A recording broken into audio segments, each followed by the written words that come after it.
Today's podcast is taking a deep dive into guides, transformation, and knowledge that we gain from the other side. And I'm joined by Laura Hoorweg, who is a gifted intuitive counselor and coach and a clairvoyant medium. She started her spiritual journey at the tender age of 11 in search of God and the angels, visiting multiple churches and places of worship by herself, even though she was not raised in a spiritual or religious family. She had an extraordinary transcendental out-of-body experience on the top of a cliff at the age of 15. This changed her concept of the world and what lied beyond it forever. Laura also took a pilgrimage to Costa Rica, Peru, Hawaii, and Brazil, where she spent time healing and looking towards her next transformation. And together, we're going to be exploring the idea of transformation and our opportunity to have guidance along the way, but also a way to connect with our guides. If these ideas are new to you, this podcast will have you thinking differently about how you're supported every day. And if this is a subject you want to spend more time in, then Laura leads you into new insights and opportunities with her wealth of experience and insights. You're listening to Be Well with Michelle Greenwell. It's sponsored by Dance Debut Inc. and the Cape Breton Tea Company. And please welcome Laura Hoorweg. Thank you for coming, Laura. Thanks, Michelle. I'm so happy to be here today. And I love your backdrop with the bright green because it feels light and lifted. So those people on the podcast who can't see that, it's white and light greens, which I love looking at. So Lots and lots of plants. all right. Before we dive in today, Laura, let's pull a card from the card deck here and see what we have. So this is the affirmations for the Body and Byfield deck that I put together with Tanya Levy. So for those on the podcast who can't see, I'm holding up the cover, which is a ribbon of color representing mother and child. And so that is for us to think about the ways that we can be held and loved, and the ways that we also provide compassion outwards. So I'm just going to share the front of that.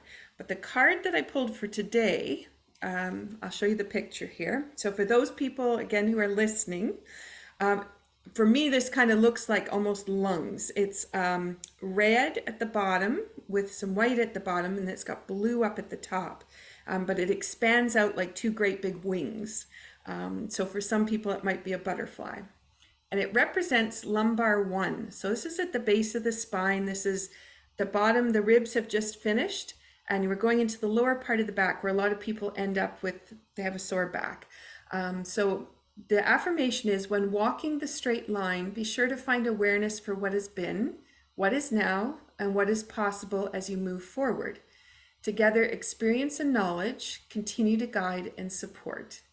And I'm thinking about, you could think about this on just a general plain level, but then I'm thinking about our conversation today, and it just expands it out right from there. And this is reflects with the note of C sharp, so it's a connector on that one. Okay. What I find interesting, as soon as you held that up, I saw the butterfly, and there is no greater animal or symbol of transformation than a butterfly. So that's quite apropos. Love it.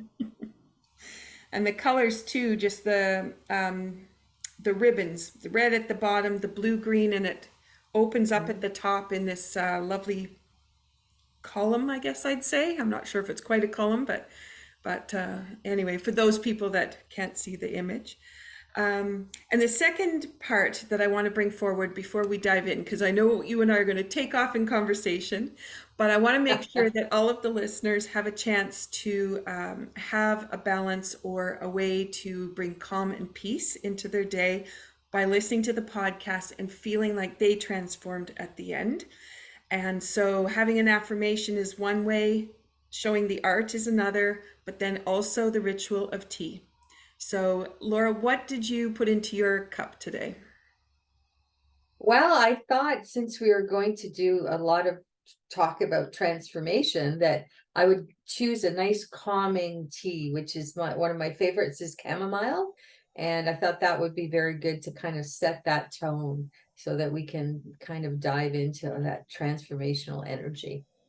Perfect. And then you were showing me your mug. Oh, yes. My seasonal mug, I have this beautiful mug of basically a fall goddess with all these different colored, all the colors of the season, the reds and the golds and the oranges of the falling leaves with her and the wind blowing the leaves. And I thought it was really kind of cool. Perfect. That's perfect. All right. And I went to this one is a mug that the handle actually broke, and I saved it for a long time, and then finally fixed it. And I'm so happy that I did because this one says, "Don't let anybody dull your sparkle." That's great. Yeah, and they were talking about glitter this morning on the news. And inside the rim of this, it said, "Some of us were just born with glitter in our veins." Yeah. I'm sure that's the two of us. Yeah, definitely. The tea that I put inside, it comes from a Cape Breton tea company, is a blend. This one was kind of near and dear to my heart. This is fireweed, and this grows here abundantly everywhere. It's got a bright pink flower on it, and it starts blooming in late July all the way through August into September, and it fills all the roadways, fills the fields. It's just such a beautiful plant, but it has a lightness to it. So when we're feeling it's a little bit overwhelmed, sometimes it's a nice one to just bring in, and it, just like you were saying, some calmness. That calm kind of just lifts you up and just, I don't want to say floats you, but feels almost like that. Just feels like Yeah. you're suspended with this tea. This particular one has a lot of ginger in it because I'm at the bottom of the barrel here, and the ginger settled down to the bottom. So I've got a little bit more ginger than normal, but that's okay. So let's combine that with your chamomile. Thank you for coming to share the podcast today, Thank you. and a cheers out to everyone there.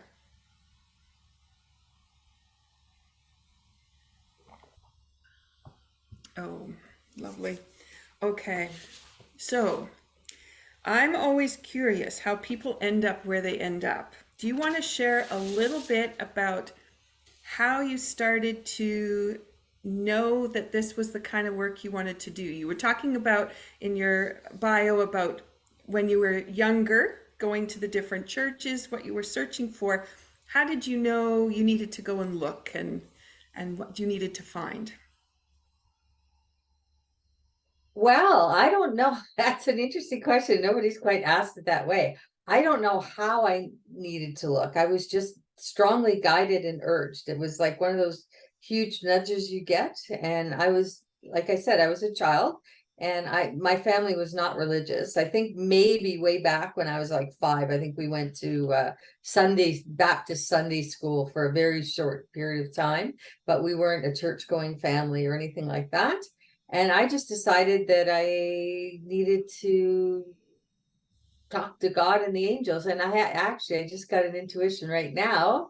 I think that's because they were talking to me already, and I needed to find out where they were, where they lived. I think that was my motivation.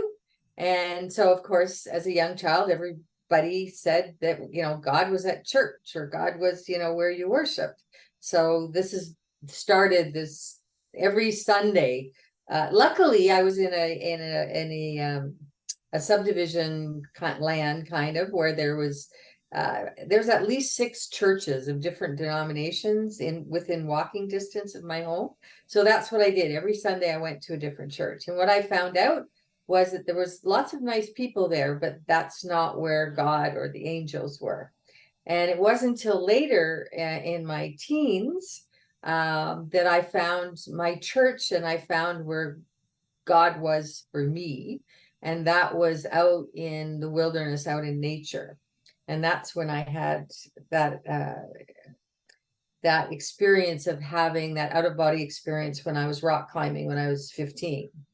And that was quite an amazing experience, because I totally left my body, and then I went up and I was looking down on everything, and then I burst again and I was up above the earth and I was looking at the earth, and then I bursted again. It's just like a series of rockets went off, and then I was actually out in the universe, in the galaxy, and then I burst out again, and I was even further out. I was actually out in the universe, because I was looking at multiple galaxies. So it was quite an experience. And then unfortunately, I was grabbed by somebody who I was with, kidding around, grabbed the back of my jeans, and that plummeted me so quickly back into my physical body. And it was not a pleasant, coming back was not a pleasant experience.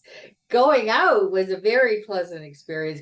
Being shoved back so quickly and with such great speed back into my body was not a pleasant experience.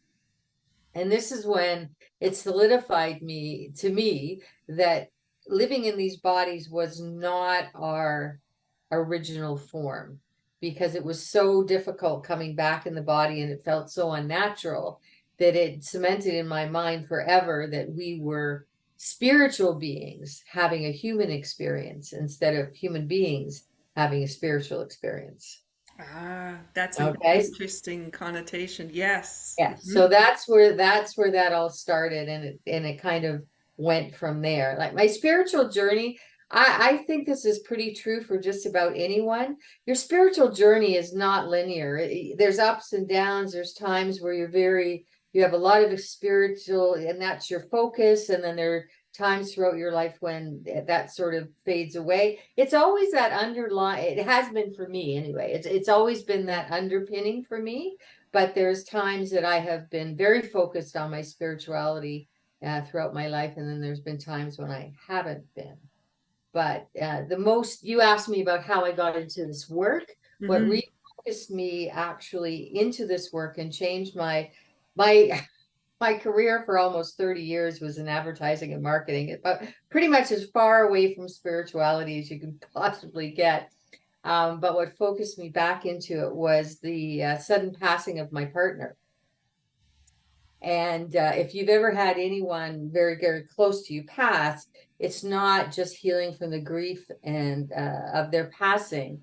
When you have an experience like that, it tends to rip you open. And all of a sudden, all these things that you haven't dealt with suddenly surface to be examined and healed at that same time. So you kind of implode and explode all at the same time. So this is what led me to my healing journey in Brazil and Peru and Costa Rica and Hawaii and on and on and on. And so that's what actually activated me in when I started my practice and my actual full-time practice in 2015 in my spiritual counseling and intuitive life coaching. So that was a very long answer to a very short question.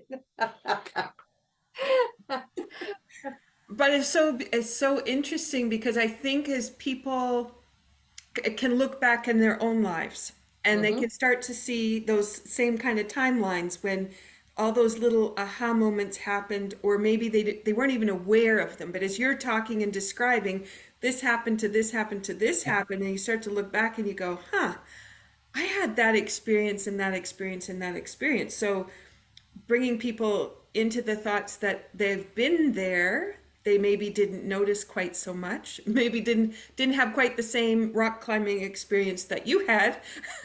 Yeah. I remember mine, which was bugs and Well, there's all that too, but yeah. yeah, yeah.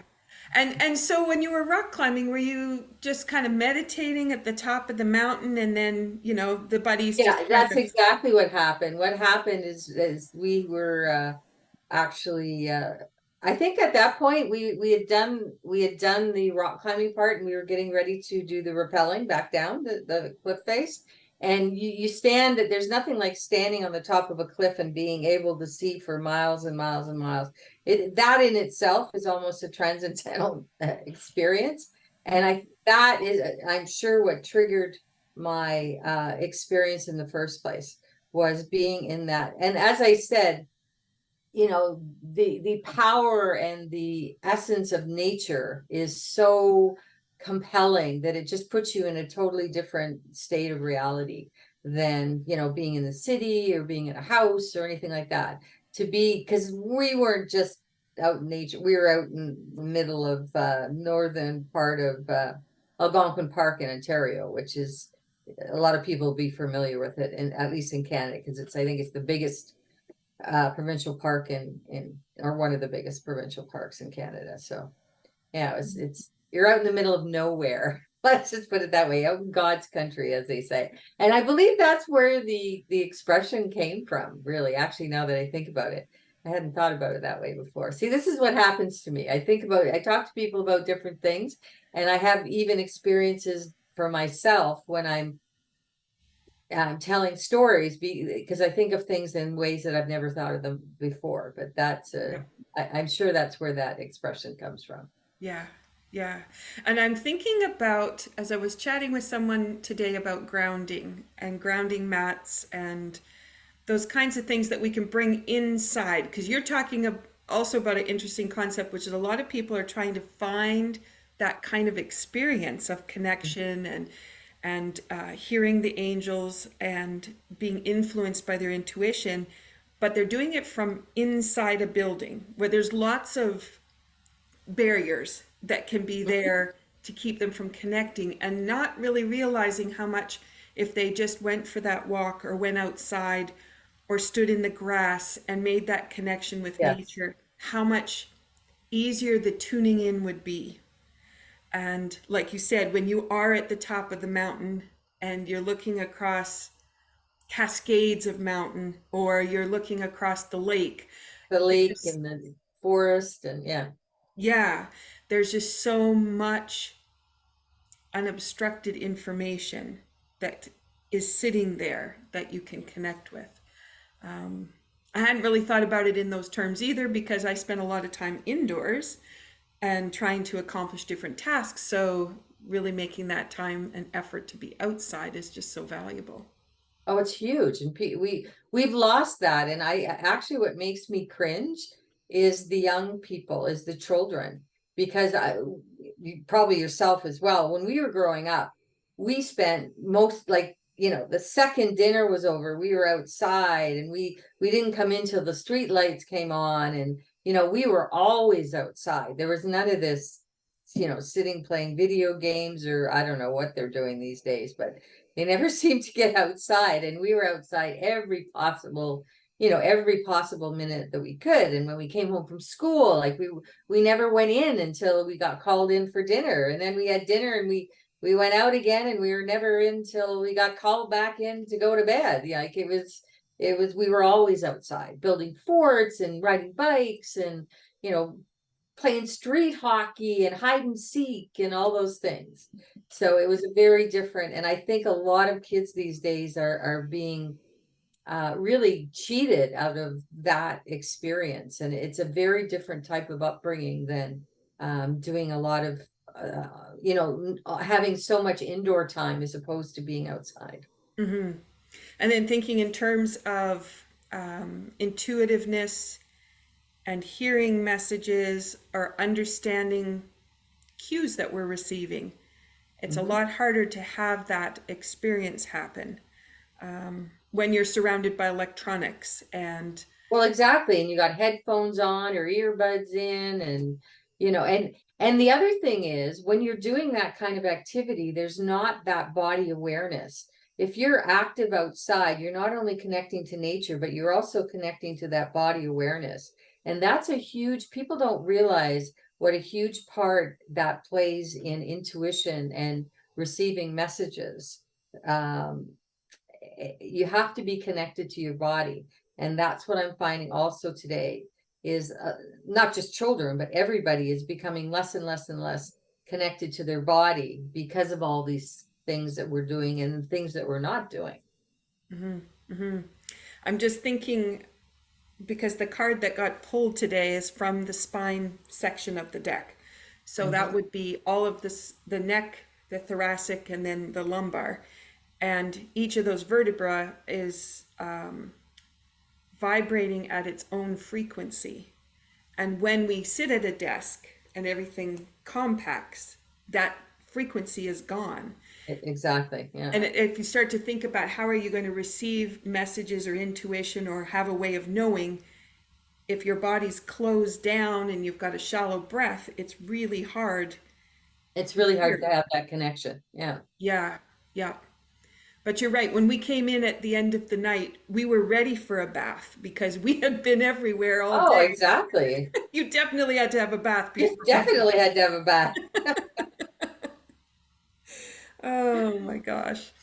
Um, so I'm just thinking about where we might want to go next because you did comment about some of the areas that you did take some pilgrimages to, and I'm thinking about the listeners who have gone away for. I was talking to my daughter and she took a vacation. She said, "Mom, it feels like a dream. I'm day one back at work and I have pictures and I have souvenirs, but it doesn't seem like it was even real that I was away." And I think about those people that do go away for the weekend, they go shopping, busy things in the city, things that they could do that they normally maybe can't do.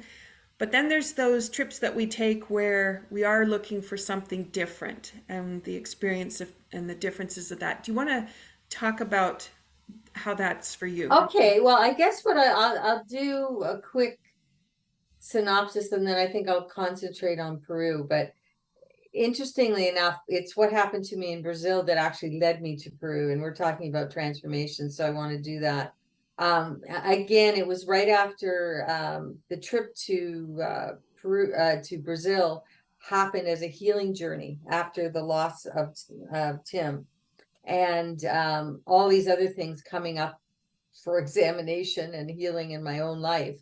And I went to Brazil and I went to a retreat center called John of God. There are probably a lot of people that will be familiar with him and some that won't. John of God, he's a Brazilian man and he's a old-fashioned trance channeler. And he channels all kinds of entities that were doctors, that were healers, and everything in the past. And he has a whole compound, a whole healing compound, and it's very, very famous in Brazil. And then it became very, very famous because Oprah featured a story on him, and of course, then it became very, very famous all around the world. But he's been famous in Brazil for many, many decades. Anyway, the short story is I went there for a 2 week guided kind of retreat with a group. And I ended up staying there for, for another 4 weeks after that group experience ended. And it was an incredible experience. And it was being surrounded by him as a trance channeler and a medium for all these entities. Plus, there was a whole group of other mediums there that how do I explain this? That it's called the flow. There was a room, there was a building where they would sit and meditate and channel healing energies from the angels and from some of these masters.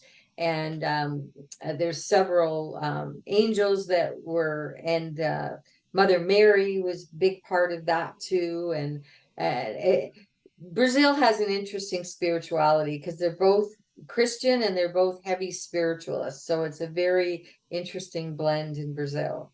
But while I was there and while I was on that wonderful healing journey, which was amazing, and it's in the middle of nature, by the way, too, of course, I was found out and I was guided to go to Peru on an ayahuasca journey. So I basically came back from 6 weeks in Brazil, and within a few short weeks, I was off to Peru to do an ayahuasca retreat for 3 weeks in the middle of the Amazonian jungle, which was interesting. And those who aren't familiar with ayahuasca is a plant medicine that has been used for thousands of years in the Amazon area. It's not a drug. It is a drug, but it's a healing medicine. It's not a recreational drug. Believe you me, no one would ever use it as a recreational drug because you get very ill when you do it. But it's amazing. You have all kinds of transcendental experiences. And I was on a three-week retreat, and I had some very, very powerful experiences. One of the biggest one that was so transformational for me was I was actually visited by the spirit of ayahuasca herself.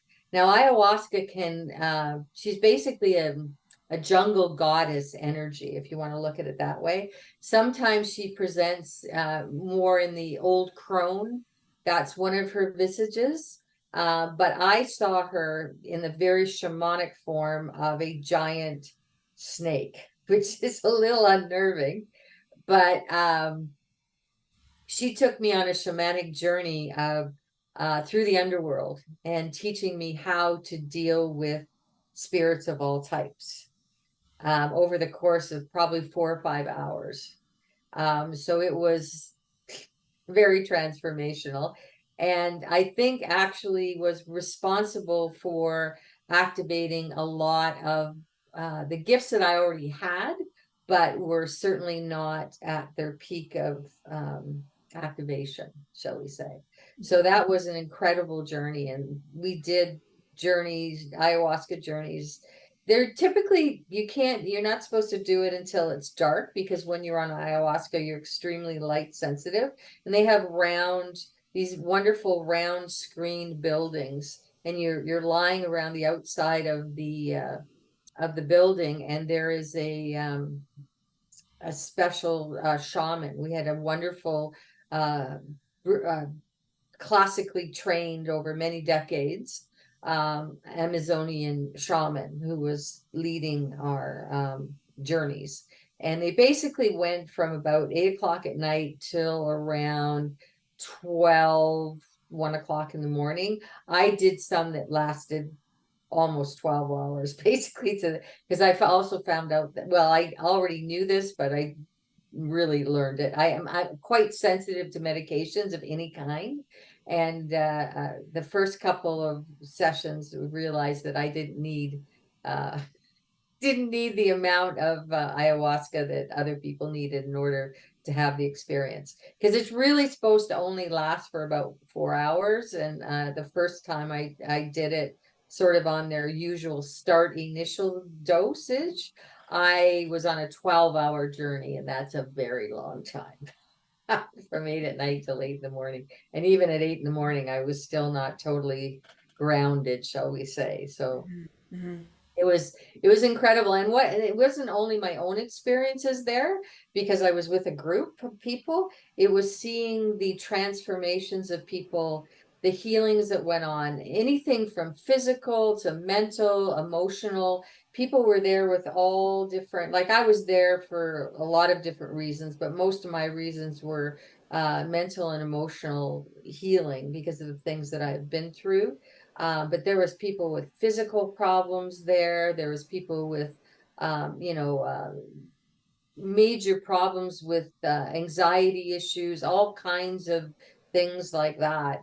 And also people that were there, and this was also one of my intentions, people there to just really open themselves up and to find out who, we talked a little bit before about authentic self and finding out who they really were, getting insights into missions, what their mission in this particular lifetime was all about. So it was quite an experience, and I met people from all over the world. There was people from all over the world there, and it was a really, and meeting those people, as all spiritual journeys, as in all spiritual journeys, the people that you meet are also part of that spiritual journey. So it was very, very interesting. People from the States, from Australia, from Europe. There's somebody, I think pretty much everybody was represented in that group. So it was a very, very interesting experience. Wow. Yeah. Okay, so those kinds of transformational opportunities happen. What happens when you get home? Well, that's an interesting question, because when you get home, you're suddenly, it actually mirrors my clifftop experience. And I think this mirrors all transformational journeys, because you go through this journey and you have all these incredible experiences, and then you come back and all of a sudden you're thrust back literally into a 3D world where You have your workaday thing, you have all these responsibilities, of course, that you normally would have to do, making money, looking after the house, all these mundane things that you have to do. And it's takes you some time to reintegrate. That's what I call probably the integration time, because see, this goes back to something I've always had a problem with. I think people have for years, for decades, have been um, going away from the different churches, and I don't care what, or organized religion, let's just say organized religion. And I think a big part of that is because they're not finding things that work in their everyday lives. Okay. And I always say to people, if your spirituality is not serving you in your day-to-day life, then it's not any good for you. What good is it if it's not helping you? So it's really about discovering the ways of integrating those energies and finding out how it can help you and serve you in your day-to-day life. And that's what that mission when you get back is. And some of it happens naturally, some of it you have to be more focused on. I think one of the greatest tools and one of the things that helped me the most going through that transitional phase coming back was delving into and creating a meditation practice. Because meditation covers all of those four pillars: physical, mental, emotional, and spiritual, all at the same time. And I always say that in a lot of ways, meditation saved my life. I've been meditating now for probably 10 years, and when I say practice, I mean a practice is every day. Meditating, once or twice a week, or, it's spotty here and there. That's all well and good, and you might gain some insight, but a true practice where it's really going to make an impact on your life is every day, because meditation has a cumulative effect. And if you're not having that practice every day, you're missing that cumulative effect. And that's what really transforms and changes lives. Certainly did mine, that's for sure. It's interesting because it really is flipping around. Most of the time, we're thinking about our lives as being the center. And when we go out on the vacation, that's our little interlude away from, and then we come back. But what you're describing is completely opposite It's the that, opposite, yeah. which is you have this amazing opportunity to have these kinds of connections and interactions, and then you need that time in the mundane parts of things to let it have reality. And Yeah. where does it fit? And so thinking about your vacation as I get 2 weeks a year, Mhm. not thinking that way, Yeah. right? Well, let's put it this way, vacation is something totally different. A vacation is something totally different than a spiritual journey, okay? Because a vacation is really people running away.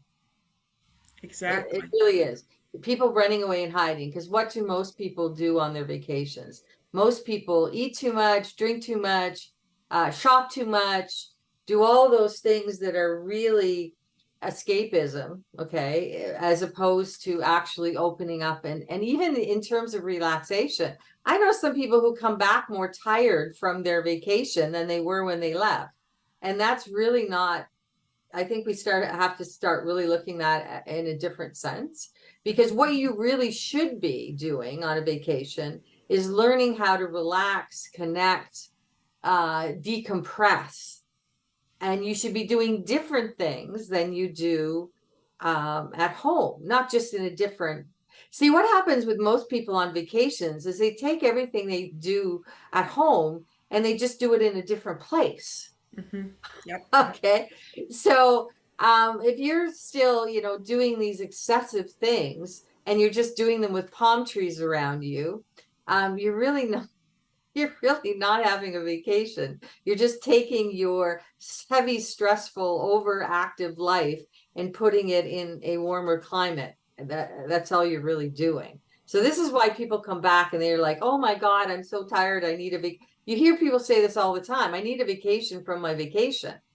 Exactly. That's just craziness as far as I'm concerned. And I did it in my early life. And I realized that this was nuts. Like, why would you do this? Yeah. Because the whole idea is you're supposed to come back relaxed and recharged. And if you come back from your vacation, needing a vacation, there's something wrong. Yeah. Yeah. And it So, changes too where you want to go and how you want to do it, because it's one mhm, thing to hop on a bus so you can see as many historical sites as you can. And it's a exactly. completely other one to go sit in the jungle and be surrounded by just nature, and that's it. Well, and the thing is too, you can do sightseeing things and stuff like that, but you just have to do it in a manner where you're allowing yourself enough time to actually see these sites and absorb the energy and find out something new instead of just running, can we fit in 12 stops today? Yeah. Maybe you go to 3 places or 4 places, or maybe you just go to one place and you spend a lot of time in that place. So it's not really so much a lot of times what we do, it's how we do it that makes the real difference. Mm-hmm. Because you could go and I could say I did all the same things that you did in Hawaii, but I did them in an entirely different way. And I've done that because I used to spend, because Tim was actually spent 20 years living and we did a long distance relationship. So I spent a lot of time in Hawaii, but in a much, much different way than most people do. And that's what makes a difference. So Mm-hmm. even if you're not going on what you consider to be a spiritual journey, if you do it in a different way, you actually are anyway. You're Mm-hmm. just not calling it that. Mm-hmm. Instead of, trying to fit as much as you possibly can into these 2 weeks of rapid fire, endless activity. That's the other thing too. We have to learn how to wind down and learn how to really relax and not be active every second of the day. Because we treat our vacations as, oh my God, I've only got these 2 weeks a year, so I've got to cram as much possible activity into that 2 weeks as I possibly can, which is the exact opposite if you really want to recharge, relax, and heal. Actually, though, these breaks are made to be healing journeys at the very least, because we have such frantic and stress-filled lives that we need to have those breaks. And it's really interesting to think about taking that time to do that healing journey, but then not trying to step yourself back into the everyday life, but to step into that new healing part, which means things will be different at home. You Exactly. can change your habits about what you're eating, drinking, how much sleep, the way that you navigate your day, the way Okay, that yeah, you how handle much stress. exercise you get, how much time you're outside, your Yeah. meditation practice, how you interact with people. There's a big one, okay? There's a big one that is really showing that you've been through some kind of meaningful, deep transformation. It's how you come back and you look at interacting with other people. That's one of the biggest things I found when going through all these experiences. You come back and you look at how you deal with people and how you interact with people in a very, very different way. Because when you're there, you're doing that. You're interacting with these people on a very deep level. You're going through things with these people that, wow, none of you have ever experienced before. And some of them are pretty, they can be frightening, they can be stressful, but at the same time they can be healing because it's like being in a little community because you're all healing together. You're all there with similar intentions, you're all still doing it your own way, Mm-hmm. but the transformation occurs both inside you and how you interact with the people that you're going that through that journey with, is probably the best way of saying it, I guess. Mm-hmm. Mm-hmm. And that's very important. And that, I think that's what fuels our perception, our different perception of how we're supposed to be interacting with each other. Exactly. Yeah. And then it's interesting too, because you have that option then when you come home to find those people that are going to resonate at that higher frequency now, and the Exactly. ones that aren't. And then how you have the opportunity to let go Yes. or to bring them along. Yeah. And some may be willing to come along, but there'll be ones that aren't. So that being able to let go and say it's okay if we don't spend as much time together Yeah. because I'm going to feel Well, when better. that was a huge part of it, because you come back and you go, okay, is this person really adding something to my life, or are they detracting from my life? And that process that you just spoke about, some of it happens naturally, and some of these people, now that you've changed and your frequencies changed, they simply kind of fade out of your life. And then there's the other people where you have to really look at them and you go, because this has happened to me personally. There are some people I had to look at and go, you know what? I don't want this person. I don't want this. It's more about the energy. Okay. It's really not so much about the person. It's about their energy. And I just went, no, I really don't want that person's energy. And I had a profound experience, because one of those people was a friend, a very long-term friend. We've been friends for 35 years. And it became absolutely apparent to me that we simply could not be friends anymore. And that had to be a clean break, because I think in the back of my mind, I had been thinking about that for quite a while. But until I really got clear on that after I came back from those journeys, and I just knew that person, because of the energy that they had around them and that they produced and that they produced in me, that simply it was not healthy anymore for me to be around that person. And that's a difficult thing, after being friends with somebody for 35 years. But Mhm. it was an interesting experience, because I actually found out that was part of kind of one of my aha moments on that journey, was the fact that I realized that I had been a much better friend to her than she over those 35 years than she had ever been to me. And I was always there for her. But funny enough, every time that I was in a position that I really needed her to be there for me, she never was. Mhm. So, and I had noticed, I'd never noticed until I was in this state of really looking at things very, very deeply. So it just shows you things in your life that you either haven't noticed or that you've glossed over in your life, and suddenly they're brought this close, and Mhm. you have to look at them for what they really are. So it's an Mhm. interesting. And again, also the flip side of that is I also noticed a couple of people who I hadn't really realized how important they were to me, or how much wonderful energy they brought into my life. And that became very clear to me too. So I actually moved closer to those people. So it's a really interesting transformation. And I think that's what people really need to know. Transformation doesn't have a beginning and an end. It's like an ongoing process. And we're so used to, okay, we begin here and we end here. And that's not really what life is. And that's a real way of looking at your soul evolution too. And this is what people don't realize. Your soul evolution is a continuous process, both when you're embodied and on the other side. And it never stops. Like people say, okay, yeah, but once we get on the other side, then we're all perfected. And no. You're done.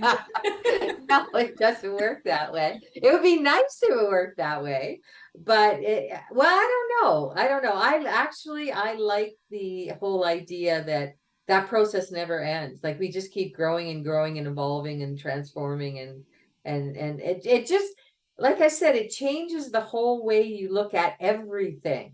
Like it's not just one thing, but it's everything. Mhm. Because when you look at life from that perspective, that everything's ongoing and everything is a process. Um, the way that we live our 3D lives, and we're taught and kind of brainwashed into believing, all of a sudden it takes on a very, very different view. And you realized how silly and absolutely absurd some of these things that we're taught, both as children and as adults really are, because it's really not that way. Mhm. Yeah. I'm thinking about the rules and Yeah. what people say as tradition um, that comes around, and I'm just thinking because we're recording this at Halloween, and it's Yes.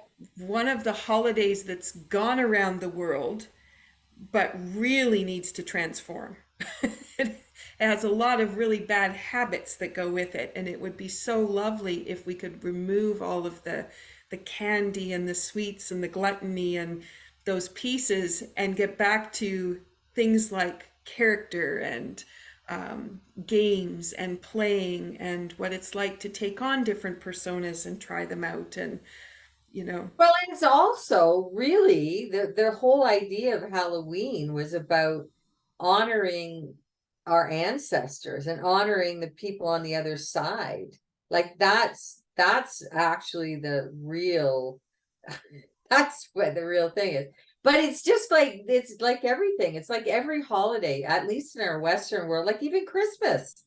Okay. And I don't care even if you don't want to, you know, I don't want to get into all the history. That's going to get myself in trouble. Actually, Christmas was not what we see as the Christian Christmas. It was actually the Romans built it on top of a pagan holiday, but that's a whole nother story. But the point is, if to me, the spirit of Christmas is all about love and joy and being with family and again, the way we treat people and being generous and charitable and all that stuff. And what does it become in our Western world? Again, it's all about money and presents and like you said, overeating, gluttony, and you know, and it's all about, oh, you know, somebody's buying me something, so I'm forced to buy them something even if I don't want to buy them something. Like these crazy things that go on instead of appreciating it as a time of love and charity and to be with family and honoring those that came before us and you know, all the things that we learned from them. Like so it's like every holiday's kind of been corrupted by this materialistic warped patriarchal energy. But that's, I think we could go on for hours about that. But you know, it's the same thing. And that's the thing. We need to, these, you know, we're talking about transformations. We need to transform these holidays and these celebrations back into their original intent. Mhm. And I think some people are working really hard to that end. And I think a lot of people are doing that. Um, but there's still way too much of the other going on for my taste. Way Mhm. too much. Mhm. So I'm thinking about some of the clients that you work with and Mhm. their transformation. So just thinking about these traditions that we've got ourselves rolled into and we just keep Rolled going into, with yeah. them. So when you're working with clients, what seems to be a general piece that kind of comes forward about the inability to do that transformation or where people sometimes hold on too tight?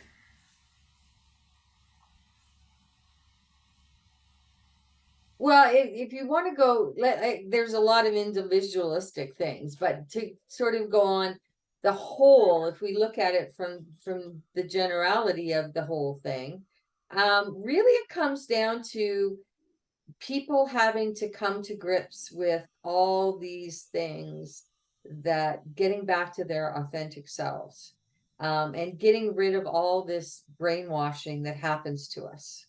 Okay, because we all come in with, we plan our lives out on the other side before we come into each lifetime. Okay, we have a plan, we know who we want to do, we know what our mission is, and then we get born. Okay, and almost from the second that we get born, we're told, we're brainwashed into who we should be instead of who we are. Okay, and let's face it, I deal with men as well, but I deal with primarily women. And I think it's especially true, unfortunately, for women because of again, the patriarchal model that we've been, and the model that women are supposed to be these totally selfless beings that are looking after everybody else in exclusion of themselves. So they're basically soulless beings that are just here to do for other people. And this is the huge, it's a huge obstacle for women to overcome that barrier, because that is the biggest barrier of all, is because women have been taught since the cradle that they are supposed to sacrifice themselves for everybody else in their life, whether it's family, friends, parents, uh, jobs, the housework, whatever it is. It really doesn't matter. They don't matter. And see, this is what really bothers me. And young women today are still being taught this, and in some ways, excuse me, even more intensely than ever before, because of the advertising and being told. See, not only are, because back in the day, women were supposed to be excellent wives, mothers, and housekeepers. Okay. Now women are supposed to have fantastic jobs. They're supposed to be the perfect mom. They're supposed to be the perfect lover to their partner. There's, the list has gotten bigger. So I always laugh when people tell me that women have come so far in terms of women's rights. And I don't think that is actually true. I think if you look at it, really, I think women have actually in some ways gone backwards, because now we're expected to be all the things that women were traditionally supposed to be, and now we're supposed to be all the things that men were supposed to be as well. And it's this whole thing about having everything, which by the way is an impossibility. Okay, because if you're everything to everybody, there's always going to be something that slides. It's just impossible. And a lot of times it's the woman. You want to know why women have so many anxiety, stress, why you look at the medical research, women are starting to die like men and worse than men. Okay. If you look at the heart attack statistics, a lot of women don't know this. Yes, there are more men that actually in numbers that have heart attacks, but there's actually the percentage of women that actually die from the heart attacks is way higher than men. And one of the biggest reasons for that is because all these symptoms of heart attacks that you hear that are advertised infinitum, they're all the symptoms that show up in men. The symptoms of heart attacks in women are extremely different in most cases than so what ends up happening is women don't recognize, or it's not recognized that the woman's having a heart attack, so she ends up dying, is the bottom line. Okay. Also, women are having many more heart attacks because the stress levels of women have gone insane, because they're expected to be everything to everyone, and earn a huge salary too, by the way. So it's just crazy. But I digress. I'm on my little soapbox for a minute. But these are things that have to be transformed, and this is the biggest stumbling block for women, because they have to get it out of their mind, because they've been brainwashed to think they've got to be everything to everybody, and that they come last. And that self-care, this is the big one. Self-care is actually selfishness, not. Okay. My guides, they use the example of, they use this all the time and I love it. They use the example of like when you're on the airplane and they say, put your oxygen mask on first before you assist others. Because believe me, baby, if you don't put your oxygen mask on, you're going to die of asphyxiation before you can even help anyone else. So you better be taking care of yourself. And that's the biggest thing I find in terms of transformation. And men too, because men, not to leave them out, men have been taught unrealistic expectations of themselves as well. And actually, I think men, in terms of men, it's more what men have been told and taught that they can't do or they shouldn't do that gets in their way. Exactly. It's kind of like the exact opposite, but it's just as toxic, and it's just as hamstringing as what women have been taught, that they have to be all these things. And Mm-hmm. then men are taught, well, you can't be this and you can't be that, and you shouldn't be doing this, and you shouldn't really be that emotional. And it's just, it's crazy. It's crazy. I think that takes us back to the breath. And as you were talking about the Yes. everyday practice, Hmm. because when you can go back to that breath, no matter who you are and where you are in life and situations, it does bring you back to that center piece to be able to then remind. I love your phrasing about, you're coming into a human experience from a spiritual experience. So if you start to think of in my day, how many ways do I lock into that spiritual experience and remind myself who I am rather than lock into my human experience and get my to-do list out Yes. and then deal with the stress level the way that that's the way it's been set up or the way that I choose to bring it forward. And I look at my day in a completely different way. So it really, and it's just reframing. It's not that it even requires any Yeah, effort. it's a chance, it's a switch in perception.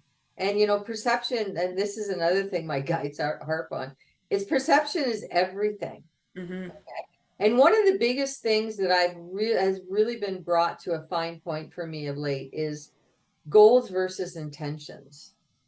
Okay, we hear endlessly about goal setting, and it drives me crazy because I really hadn't believed in it for a long, long time. And I really didn't, at the beginning, I really didn't know why.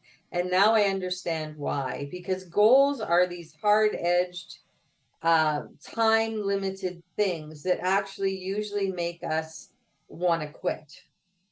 Because if we don't have it accomplished by a certain time, by, so many pounds or so many dollars or so many, whatever the measure, and that's the thing they stress about goal setting. Oh, it's got to be measurable. And what that does really is it discounts the process. Remember, we talked about everything in life being a process. Mm-hmm. And that's what I love about intentions, because when you're intending something, you're looking at it as a process. Okay, I'm intending to get better at leading a healthy lifestyle. Okay, so that has an ongoing function, and it focuses our intention on what we want to do, but it doesn't make us want to quit if we haven't done it in 2 weeks. Mm-hmm. Mm-hmm. And that's the problem, I think. One of the biggest problems is this goal setting and goals, period. Because the other side of goals is there's a really hard edge of competition to goals. And see, we start learning about this when we're in school. Where everybody's competing against everybody else. Now, I don't agree with this no measurement either. That's the pendulum swinging too far to the other side, because I think there has to be some good forms of healthy competition. Okay, because if there isn't, then children don't learn that that's how you can get along in the world. Mm-hmm. There's a big difference between healthy competition and demanding that children be, rock stars, these parents, crazy hockey and soccer parents, like, that are yelling and screaming and berating their kid if they miss the goal. It's a very different thing. Again, that we're talking about how you perceive things and the perception. And I think there's a lot of healthy ways of doing this, and there's a whole bunch of unhealthy ways of doing it. And unfortunately, most of the stuff that's going on right now is in the unhealthy zone. But it's getting better, I will say, because people are becoming more conscious, Mm-hmm. more aware. And the thing is that we do a lot of things in a very unconscious state. Mm-hmm. That is the biggest, you want to talk to me about overcoming things with my clients. The little catchphrase on my business cards is empowering people through conscious awareness. Mm-hmm. Because if we're not conscious of it, we can't change it. We can't shift it. We can't move it. And the problem is that most people, 98% of the day, are walking around in pretty much an unconscious state. They're doing things by rote. They're Mhm. doing things by habit. They're doing things because that's the way that they were brainwashed into thinking about how to do it. Mhm. And this is why I'm such a huge fan of uh, mindfulness Mhm. and developing a mindfulness practice and being aware of what's happening around you, because you can't change it till you're aware of it. And if you're going around doing things unconsciously, it's never going to change, because you're never going to even realize that something needs to change. Mhm. Mhm. And that's where real transformation comes in. When we're mindful and we become, and that's like stepping back to, this is one of the other real um, adages of spirituality is being the observer of yourself and everything that's going on around you. Stepping back, stepping out of the situation and looking at it as an observer, as rather than being so hooked into the situation. Mhm. Yeah. Probably one of the biggest transformational things that I tell my clients is, if anger is fear, okay, there's really only two emotions. There's love and there's fear. All the positive emotions, they're really just love, and all the negative emotions are really just fear. So I say to people, if you're angry or frustrated or jealous or any of those negative things, ask yourself the question, what am I afraid of? Okay. You get some interesting answers if you just wait. You might not get it right away, but if you keep asking yourself that question, I guarantee you're going to start getting insights, you're going to start getting messages, and you're going to start realizing what's really going on with you. And the other one that's even can be even more powerful sometimes is if somebody's in your face and they're angry or they're frustrated with you or they're getting really nasty with you, step back, sometimes even literally, physically, step back. Mhm. And you don't have to do it out loud, but even if you're just doing it in your head, because this is really for you, not so much for them. And you go, okay, what are they afraid of? Mhm. That shifts the energy of that entire interaction. Because all of a sudden, when you say to yourself, what are they afraid of? All of a sudden, you can enter that instead of buying into their anger and getting angry yourself. That activates your compassion and your understanding and allows you to look at them in a totally different light and go, wow, they're really angry. They must be really afraid of something. Because the Exactly. more angry you are, the more afraid of it you are. So whether it's yourself or somebody else, and that is a simple little exercise, but super powerful, really, really powerful. And that brings you back then to that place of not experiencing so much the physical, because that's the buildup of emotion and Exactly. the Yeah, release of it. But the other side of that is, what do we know about the situation, and how can we be different? How can we transform it by being aware rather than by being reactive? exactly. It's all about responding Hmm. instead of reacting. And nobody, I try to walk my talk, but I'm not 100% at this either. But Hmm. the thing is, just realizing when you screw it up, that's a big deal. Because then you go, okay, I really screwed that up. I know what happened in that interaction. So next time I can look at it differently, and maybe I can handle it a little bit differently. I can get a little better at it. Hmm. Hmm. Because if you don't realize that, everything just keeps, nothing changes. It keeps going on and on and on, and that's a waste of time. That's really a waste of time. And you see people like that. Like they, that I can go up to people and I can just tell that they have been doing this for decades, and they will probably, unfortunately, continue to do exactly the same thing for more decades, because they're not willing to actually stop and be mindful and look at what they're doing. Hmm. And that's the biggest thing in transformation. It's work, Yeah. you know and that's what I say to people who come to me. Like, spirit tells me this all the time. They are there for us, to help us, to give us options, to give us a greater view of what's going on, to show us, sometimes point us in the right direction. A lot of the times they're there to give us confirmation of our own intuition, because that helps them become stronger and helps us trust them. But they're not there. There's not a magic pill there. Okay. They're not going to make the decision for you. They're not going to do the work for you. They will help you. They will assist you. They will create synchronicities, and they'll do all these wonderful things. But you're the one that has to make the choices, and you're the one that has to do the work, because, there is no magic pill. I feel like putting a little sign on my head so people can read it. There is no magic pill, because I do have people coming to me and they think by just doing that, by just coming and talking to me, that miraculously everything in their life is going to be fixed, and it unfortunately doesn't work that way. Now, I've seen people make incredible transformations, and sometimes in very short period of time, through the insights and the things that they learn. That's wonderful, but they're doing the work. They're doing it. Okay. It's not like I or my guides or their guides are magically waving a wand and everything's perfect. It doesn't work that way. It would be lovely if it did, but it doesn't work. No, it wouldn't be. It wouldn't be, honestly, because then we wouldn't learn anything. And that's the thing, that's the important thing that we all have to realize.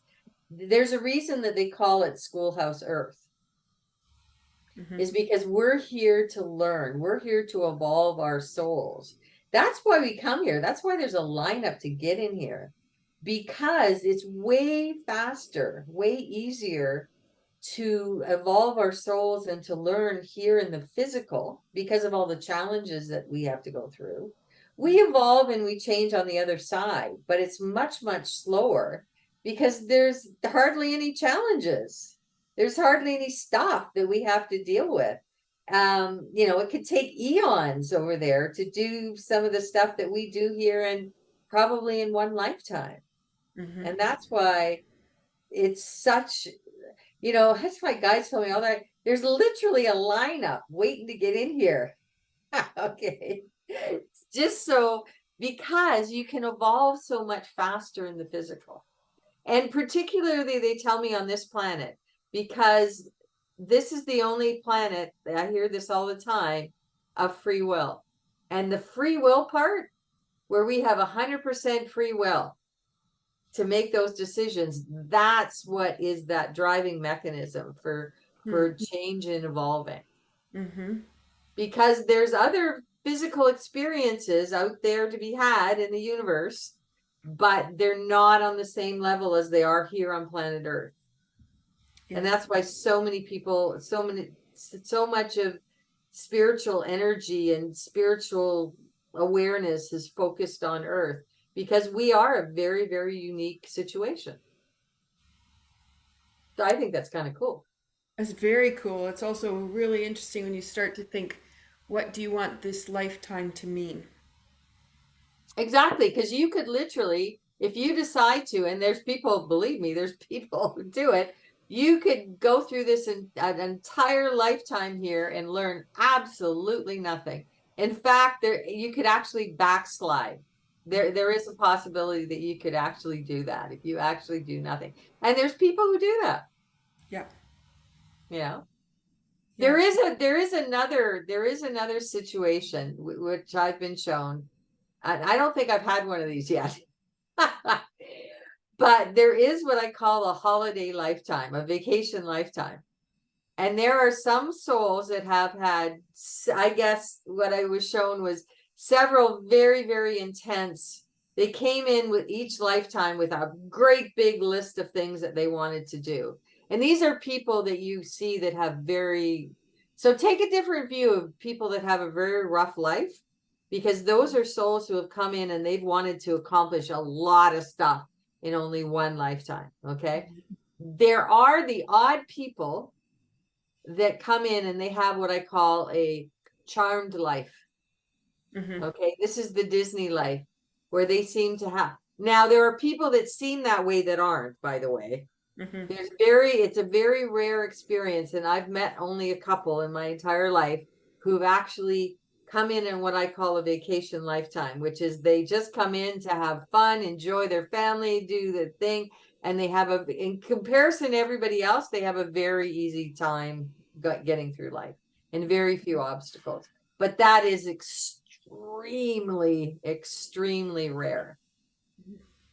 A lot of people think there are people having those types of lives, but that's just because they don't know what goes on behind closed doors. Right. That's a whole different conversation. Right. Yeah.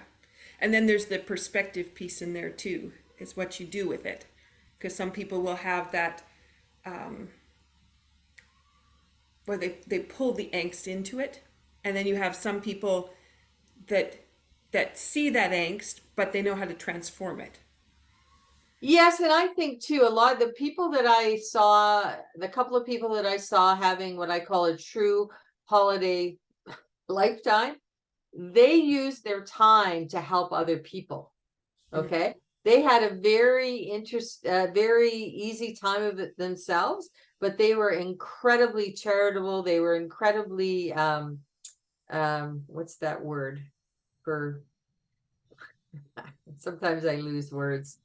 They were very egalitarian, and they helped other people. They went out of their way. They used their money, their time to help others. And that's how they spent that lifetime. They had a very good life themselves, but they also used that time to help others in very big ways. Mm-hmm. Mm-hmm. And they weren't necessarily, millionaires or anything like that, but that was their focus. Yes. Yeah. Wow. So, as people are reflecting on what they're doing with their days and how they're putting their time together and how much time they are devoting to their spiritual practice to Yes. be able to really transcend and to be able to have the insights, I'm hoping that the listeners are starting to think about how they could be doing things differently, or the mundane choices or the habitual choices that they've been making or have been stuck in, they start to shake them up a little bit and move them around and see what it Well, means. I think the biggest thing that changes people's perspectives is you have to change what you consider, because I know there's been a big shift in this in my own life. And even though I was never like super materialistic, um, you have to, the shift in the change of what you think is really important, that shifts your life and transforms your life more than anything, because it drives you in different directions and it makes different things important. Okay. It's the difference between things that we were taught that are really important and things that we discover actually are the really important things. Part of that, I think some people learn some of that through life experience and age. I would like to see that flipped on its head, and I'd like to see that being taught to children. Yeah. I saw an interesting post, and this just shows you there is good things about social media. I saw this interesting post, and I wish I could remember the entire quote, but it was basically somebody was saying that we should be teaching our children our children should know the names of flowers and trees and animals more than they know the names of celebrities and sports stars and brand names. That's basically the gist of that. And I looked at that and I went, yes, that's exactly what I'm talking about. Because when you teach your children what's really important and you instill that in them from a young age, that is going to change what kind of adult they're going to be. And that's going to change the way that they see the world and what they consider to be important. So it's got to start there. Absolutely.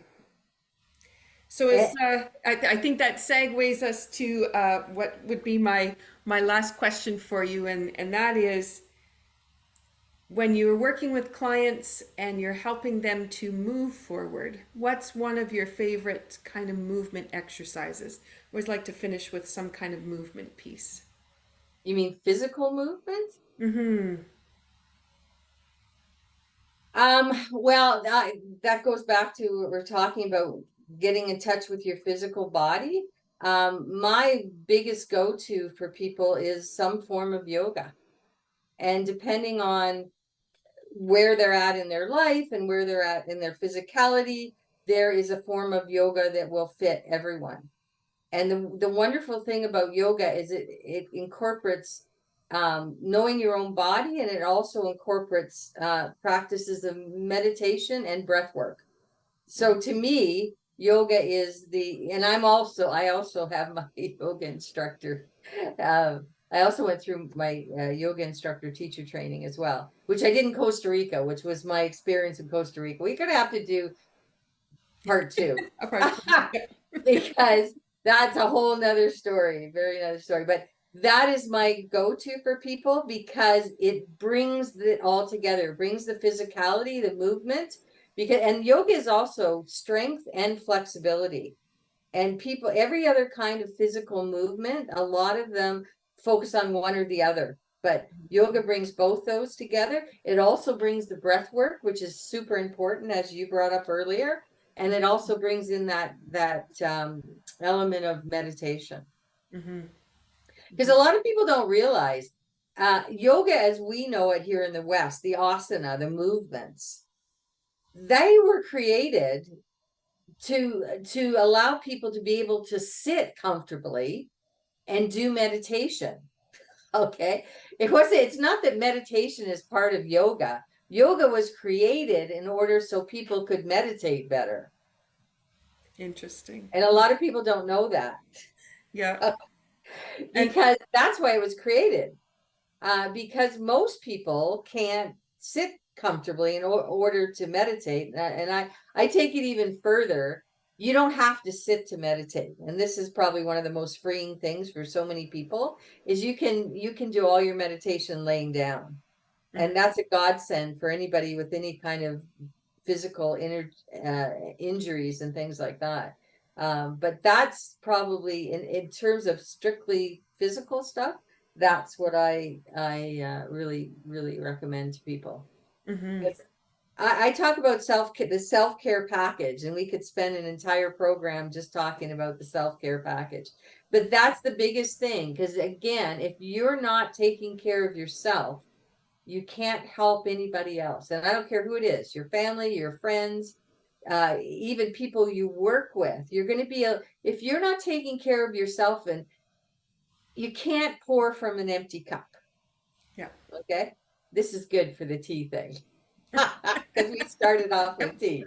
Yep. You can't pour from an empty cup. So if you don't fill your cup up, you're not going to be able to fill up anybody else. Mm-hmm. And the biggest thing is, when we were children, unfortunately, especially in our Western culture, a lot of times as children, our cups were not filled properly. Mm-hmm. And so now as adults, we need to reparent ourselves. We need to fill up our own cup so that we can look after ourselves and everybody that we come in contact with, Mm-hmm. including our own children. Mm-hmm. Because I can tell you right now, a parent with an empty cup, that's how you have children with empty cups. Mm-hmm. Because if you've got an empty cup, you cannot possibly fill up your child's cup until you fill up your own. Mm-hmm. And I think too, our conversation led to the fact that a lot of people fill their cup with empty pieces. So those are the things that aren't nourishing, but they think the cup is full. Oh, yeah. And Well, then, that cup is truly empty. It's truly empty. Yeah. Well, if you fill your cup up with junk food, alcohol, and drugs, your cup is empty. Yeah. And unfortunately, in our society, that's what people are filling their cups up with, and shopping. And shopping. Yeah. That is an empty cup. Yeah. So I'm going to suggest to people, for movement wise, because you were talking about being able to sit in certain postures, but Mhm. when we do sit, we have habitual postures that we hold, and That's true. those actually indicate where there's stress in the body. And so we might not know what the signal means, but we can certainly identify when the common one is the neck is forward, looking into the computer or Yeah, driving the car, so the ears aren't in line with the shoulder. So I would recommend to people just observing what their postures are. Are they standing up straight? Are they sitting up straight? Is their head in line with their shoulders? And if it's not, then to take the time to go outside, put your feet in the grass, maybe just go and spend some time with the plants if it's cold outside and you can't get out, or you're in the office. At your house, you can turn around there, any of your green plants behind you, but to be able to really connect with the plant. And sometimes it's just massaging the leaf, sometimes holding on to the pot and the soil, and then take some time to walk around and just be present. So that's what I'll invite people to do, as they're thinking about this conversation and thinking about how they can flip around the way they're living their life and just reframe it, and then start to make the choices that are going to really energize and revitalize. Yeah. absolutely. How can people find you, Laura? Probably the easiest way is through my website at www.spiritspeaks2 Shoot me off an email. I have a group page on Facebook, Mm-hmm. Spirit Speaks to Me, and you can also find some stuff on Instagram and LinkedIn, but the best way probably is through my website or through Facebook. Beautiful. Thank you. Thank you so much for this incredible conversation and leading us into a different way of looking at things. Um, and I think intuitively, what comes back when we reframe is incredible. And sometimes Absolutely. we just don't realize it could be that simple. So, And you never realize how much is inside of you until you have a look. exactly. Thank you so much for having me. Thank you, Laura. So, season 3, we're devoted to the transformational process that happens when people reach into their authentic selves and create magic. And our season has several publications. So, at the start of the month, you'll hear a little bit from some of the work that I do. Middle of the month, I interview and share time with wonderful people that are willing to give and share their knowledge. And then at the end of the month, I bring my sister, Charlene Waynes, in, and we talk about the transformational process that's happening in Malawi with a family that we have been supporting with a tea called Mission for Change Community Tea. Oh, and I love that. and so that opportunity to hear more about that, but also Charlene's way of asking questions so people can start to find out ways of knowing what other people might need and how to ask the right questions to find out the true answers of that. So thank you so much for being here. This is Be Well with Michelle Greenwell, and we wish you well. Take care.